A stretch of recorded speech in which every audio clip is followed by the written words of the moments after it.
پچھلی امتوں میں ایک شخص تھا جس نے 99 قتل کیا تھا. ایک عبادت گزار کے پاس پہنچا. جو عبادت گزار ہوتے ہیں ضروری نہیں کہ عالم بھی ہوں, ہے نا. بہت سارے لوگ دیکھ لیے کوئی داڑھی والا ہے تو سمجھتے ہیں اس سے فتویٰ پوچھ لو.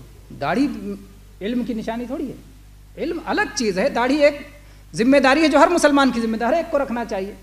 بہت سارے لوگ پگڑی دیکھ کے فتویٰ پوچھنے لگتے ہیں, بہت سارے لوگ جبہ دیکھ کے فتویٰ پوچھنے لگتے ہیں, بہت سارے لوگ مسواک دیکھ کے فتویٰ پوچھنے لگتے ہیں. فتویٰ پوچھنے کے لیے یہ معلوم ہونا چاہیے کہ یہ شخص عالم ہے یا نہیں ہے. عالم فتویٰ دے سکتا ہے, غیر عالم نہیں. عبادت گزار لوگوں کے یہاں چھوٹے چھوٹے گناہ بھی بہت بڑے لگتے ہیں, اس لیے کہ وہ خود گناہ نہیں کیا نا, تو اسے کیا پتا.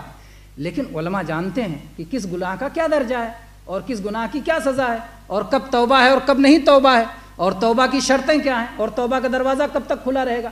تو یہ ساری تفصیل علماء جانتے ہیں.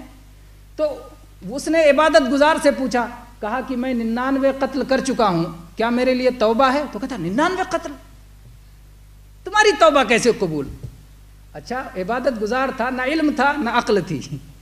اگر عقل ہوتی تو کم سے کم سوچتا کہ 99 قتل کرنے والا ہے, اس سے بات سمجھ بوجھ کے اسے بات کرنا چاہیے, سمجھ بوجھ کے بات کرنا چاہیے. نہیں کہہ دیا 99 قتل کیا, کیسے تمہاری توبہ؟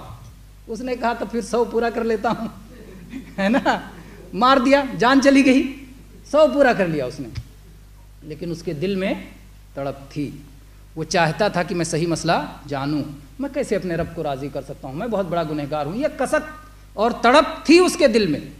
اور چنانچہ وہ عالم کو تلاش کرتا رہا یہاں تک کہ ایک عالم کے پاس پہنچا. اس نے کہا کون ہے جو تمہارے اور توبہ کے درمیان آڑ بن سکتا ہے؟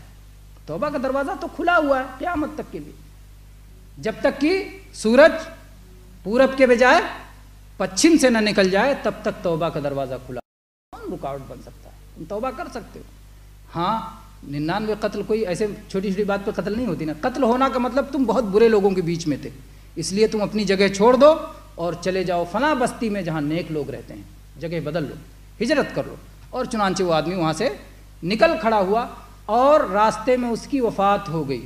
وفات کے وقت بھی وہ گھسٹ کے چلا کہ ادھر میں پہنچ جاؤں جہاں مجھے پہنچنا ہے. گویا توبہ کا اتنا زیادہ اس کے اندر جذبہ تھا.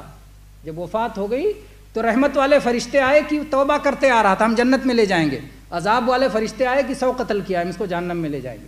اللہ تعالیٰ نے ایک تیسرے فرشتے کو بھیج دیا کہ جاؤ زمین ناپو, جس طرف اگر نیک لوگوں کی زمین کی طرف بڑھ گیا ہے تو جنت میں لے جاؤ, اگر بروں کی زمین کی طرف ہے تو جہنم میں لے جاؤ. اور اللہ نے زمین کو حکم دیا کہ سمٹ جا, میرا بندہ توبہ کر کے آ رہا تھا. زمین سمٹ گئی, ناپا گیا تو وہ تھوڑا سا جو آخر میں گھسٹ کے چلا تھا, اور اللہ نے زمین کو بھی حکم دے دیا سمٹنے کا, تو وہ تھوڑا سا نیک لوگوں کی طرف ہو گیا, اور اس کے بعد اسے جنت میں لے کے چلے گئے. رحمت کے فرشتے اسے لے کے چلے گئے. تو یہ ہے کہ علم کے ساتھ اگر کوئی بات کہی جاتی ہے تو اس کا فائدہ ہوتا ہے, اور بے علمی کے ساتھ جب کوئی بات کہی جاتی ہے تو اس کا نقصان ہوتا ہے.